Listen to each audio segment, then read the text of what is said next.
Aujourd'hui je me consacre entièrement à mon Dieu. Alors et toi petit nous si j'espère que t'as compris. C'est le bara qui paye, c'est le bara qui ne va jamais te tromper.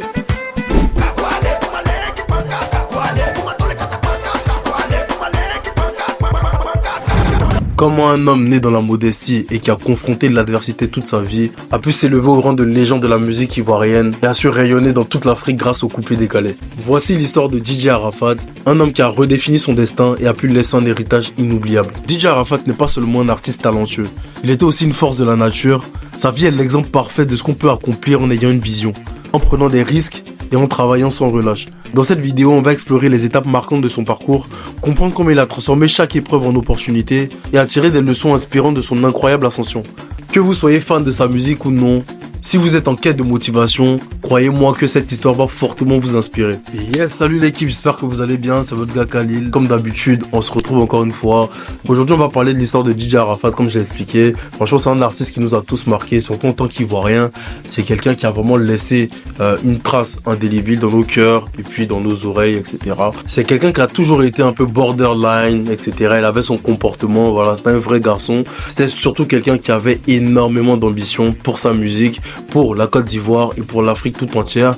Il voulait vraiment faire rayonner son art à travers le monde entier. Donc c'est une vidéo un peu inspirante, etc. Et en même temps un bel hommage à cet artiste qui nous a tous bercés depuis qu'on est petit. Donc comme d'habitude, n'hésitez pas à vous abonner, à cliquer sur la cloche de notification, à laisser un pouce bleu, à commenter si ça vous a plu. D'ailleurs, si j'ai fait quelques petites erreurs dans cette vidéo, parce que bien sûr il y a certains qui l'ont connu directement, il y a certains qui connaissent peut-être un peu mieux son histoire que moi. Bon, moi j'ai fait mes propres recherches de mon côté, donc n'hésitez pas à me corriger dans l'espace commentaire. Ça fait de mal à personne et c'est meilleur d'ailleurs pour le référencement. Donc sans plus attendre, shit.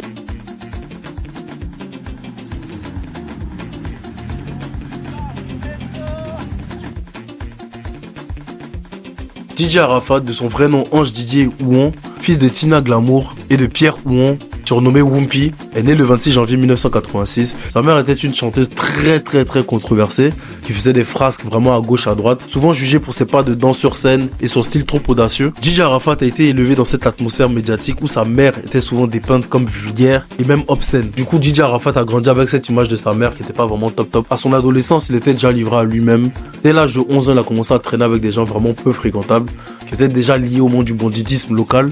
Sur le plan ethnique, Arafat était guéré et haï du côté de son père, Bété et Gouro du côté de sa mère. Très jeune, il a commencé à fréquenter pas mal de bars, pas mal de maquis comme on dit chez nous. Il se débrouillait par-ci par-là, notamment dans un bar qu'on appelle le Shanghai, et c'est là qu'il a été repéré pour la première fois de sa vie. Suite à la mort en moto d'un de ses amis qui s'appelait Jonathan, il a décidé de faire un son que tout le monde connaît aujourd'hui, qui a pour titre éponyme Jonathan. Ouais, Joe le magicien.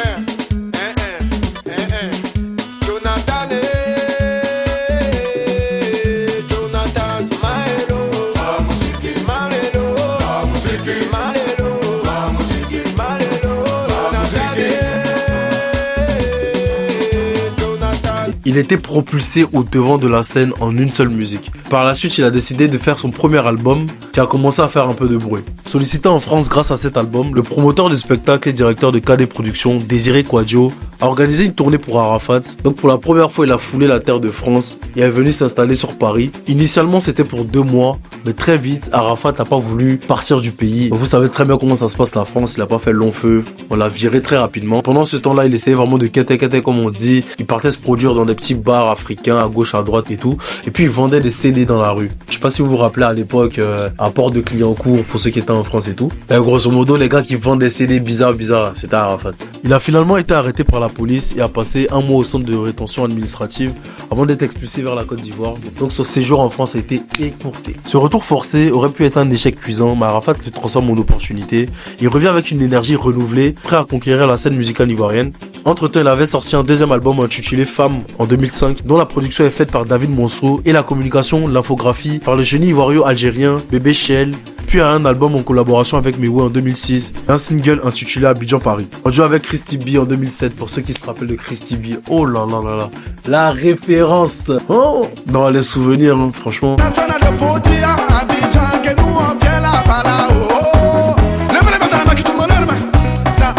ça, tous les gars. Ça, tous les gars. Tout le monde a mis tu as payé combien de boissons pour Et à partir de là, Arafat a commencé à nous pondre des masterclass. En 2008, il participe au single à succès Africa Tonic avec Mokobé, Mohamed Lamine et Mori Kanté. La chanson promo devient le tube de l'été en France. La même année, pour soutenir le single, il met sur le marché Cadeau du siècle, un mélange de R&B contemporain et de coupé décalé. En août 2009, il se sépare de son binôme des Bordeaux Likoufa, avec qui il a connu certains de ses plus grands succès. Le duo a commencé à se faire des clashs comme pas possible sur les réseaux sociaux, et chacun disait qu'il voulait tuer l'autre, etc., que ouais, l'un était jaloux de son succès, que ouais, il y avait même une tentative d'empoisonnement, etc. Enfin, vraiment tout et n'importe quoi. Et en décembre 2009, ils ont décidé de se réconcilier à l'occasion d'un concert live gratuit de 1h30 au gigantesque maquis Le Monde Arabe sur la mythique rue Princesse qui a fait le succès d'Arafat dans ses débuts. Dans le même temps, DJ Arafat avait subi un grave accident de moto. Il s'en sortira indemne après quelques jours passés à l'hôpital. Une semaine après sa sortie en novembre 2009, il répond à tous ses haters dans un freestyle de 10 minutes intitulé Retour en Clash, dont la version courte est Jesse Migeka et ce son me laissait tomber, où il s'auto-proclame pour la première fois le 8500 volts, désormais la vache. On connaît tout ce son, Jesse Migeka, Jesse Migeka.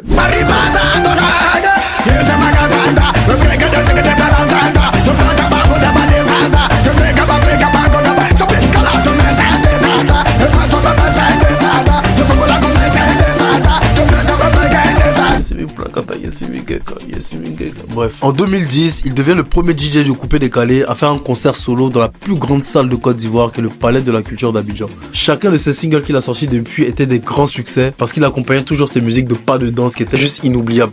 On peut citer le Zoropoto, le Placali Descent, le Kwankaka, le Congo et encore j'en passe.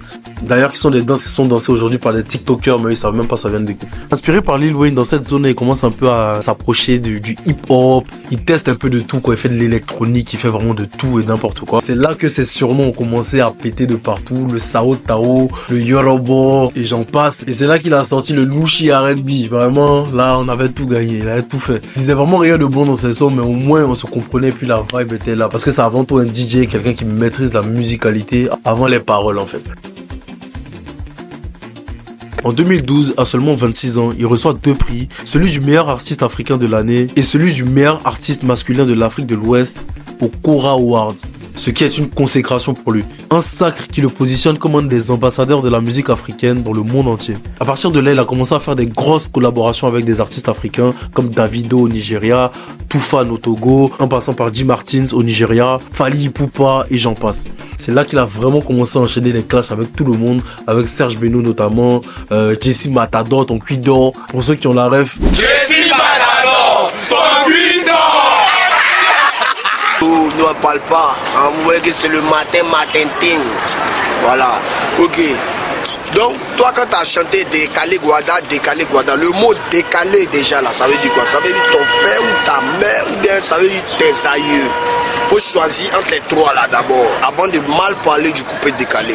Tu es un tour de cul, je t'encule, je te nique, je te réencule, je te reprends, je te redépose, je t'envoie à Bagdad, je te prends et te dépose à Gagnoa, puis je te reprends encore, puis je t'encule encore. Et aussi, pendant cette période, il a enchaîné plusieurs phrases qui lui ont causé du tort, notamment des vidéos qui ont leak où il frappait une femme, etc., etc. Franchement, il a fait pas mal de choses. Tout ça lui a porté préjudice par la suite. Et la même année, il s'impose sur le marché français avec le titre Oulala, en collaboration encore une fois avec Mokobé qui a pété comme jamais en fait. Par la suite, il signe avec Universal Music Group. Il fait donc son entrée dans la cour des grands, va rentrer dans le registre des artistes African Pop. Avec son album Renaissance, il s'est fixé comme objectif de remporter un disque d'or, mais malheureusement, il va y parvenir à titre posthume, mais on le verra dans la suite de la vidéo. Son style un peu rock, rythmique et puis très alternatif a commencé à faire de moins en moins de bruit, ça marchait de moins en moins en gros. Contrairement aux mélodies, aux rythmiques de ses concurrents, notamment Serge Beno, qui commençait à vraiment exploser avec Okenenkwe, des sons comme ça en fait. Parce qu'à cette période, les fans étaient plus réceptifs à tout ce qui était mélodieux plutôt que trop fort entre guillemets quoi. Parce qu'à ce même moment, c'était vraiment l'essor de la musique Naija avec Davido justement, avec Wizkid qui était beaucoup plus mélodieux. Donc les Africains commençaient à beaucoup écouter ça en fait. À partir de là, pendant une grande période, Arafat a continué à se clasher avec pas mal de personnes, sortir des hits par-ci par-là, etc. qui ont plus ou moins marché. Mais il essayait surtout de se calibrer sur les nouvelles tendances qui marchaient le mieux pour essayer de faire un peu son bout de chemin. En parallèle de la musique, il entretenait vraiment cet amour pour la moto qu'il a depuis très petit, avec sa bande comme Oscar le Motard, etc., etc., qu'il lâchait absolument pas. Il avait l'habitude de se pavaner vraiment entre Bassam et Yopougon à haute vitesse. Il traversait aussi les rues de Cocody partout, etc. Vraiment, lui, niveau moto, c'était vraiment autre chose. Il vivait vraiment pour ça et c'était vraiment sa deuxième passion. Et d'ailleurs, même, il a fait une petite interview un jour où il a dit, franchement, des fois, il préfère être déconnecté. Il a juste pas envie de parler à quelqu'un. Il veut juste prendre sa moto et puis filer, quoi. Ouais, l'adrénaline. Ok. J'aime tout ce qui est puissant, vite, fort. Les sensations fortes. Voilà. Donc, j'aime aussi les voitures, les motos. J'aime m'amuser en gros. Moi, je demande qu'à m'amuser, qu'on me laisse tranquille, au fait, c'est tout. Bon, c'était son catalyseur et malheureusement, c'est ce qui a causé sa perte. Parce que dans la nuit du 11 août 2019, à 22h35, il était impliqué dans un grave accident de la route. Sa moto percute violemment une voiture et est conduite par une journaliste de Radio Côte d'Ivoire. D'ailleurs, c'est juste à côté de chez moi, juste à côté du selfie pour ceux qui connaissent. Inconscient, il était admis aux urgences polycliniques des Deux Plateaux où il souffrait d'une fracture du crâne et d'un œdème lié au non-port du casque. Les médecins ne parviendront pas à le réanimer et il décède suite à ses blessures le 12 août 2019, le jour de la Tabaski. Aux environs de 8h GMT, l'annonce de sa mort donne lieu à des scènes d'hystérie parmi ses fans. Personne croyait vraiment à sa mort. Son décès a vraiment touché tout le monde, que ce soit des personnages politiques, que ce soit d'autres artistes de Côte d'Ivoire et de l'Afrique tout entière et même du monde. Et c'était vraiment triste. Même si on dit que tu es un garçon, mon frère, peut-être tu as laissé une larme. Puis toi, tu es ivoirien en fait. Forcément, tu as laissé une petite larme. Moi, personnellement, ça m'a touché aussi. Une cérémonie a été organisée au stade Félix Houphouët-Boigny, à Abidjan, pour lui rendre hommage. Une cérémonie qui a rassemblé plus de 10 000 personnes. Tout le périmètre du stade a été quadrillé. Des écrans géants sont installés dans les quartiers populaires d'Abidjan, de Yopougon, de Koumassi, d'Abobo, ainsi que d'Angré, où résidait Arafat, pour suivre la cérémonie en direct, qui est retransmise vraiment partout, à la radio, à la télé, peu importe en fait. C'était vraiment quelque chose de grand. Il a été enterré le 31 août 2019 au cimetière de Williamsville, et malheureusement à peine inhumé. Franchement, ça c'est quelque chose qui m'a touché de fou. Il y a des connards qui sont partis le déterrer et prendre des photos, etc., etc. Il y a même des enfants qui sont allés regarder ça pour dire des bêtises comme ça. Même des caoutchoucs, non? Des caoutchoucs, ils ont mis dans ces cercueil là. Vous voyez, c'est la maudit. Tout le monde a vu ces caoutchoucs. Tout le monde. Ces caoutchoucs, des poupées. Ces poupées, ils ont mis dans ces cercueil là. Oui, c'est la poupée, non? C'est la poupée. Moi, mais il a vécu les faits, c'est pas on dit. C'est nous, on a décalé ce cercueil là. C'est caveau. Malheureusement, il a laissé 5 enfants et toute la Chine populaire derrière lui. Et son héritage prouve qu'un individu peut transgresser ses origines pour devenir une légende. Yes l'équipe, donc c'était tout pour cette vidéo. Donc le message que je veux vraiment vous faire passer, c'est vraiment que peu importe où tu viens, ok, si tu as un rêve en tête, que tu te donnes les moyens, tu peux totalement réussir à succéder en fait.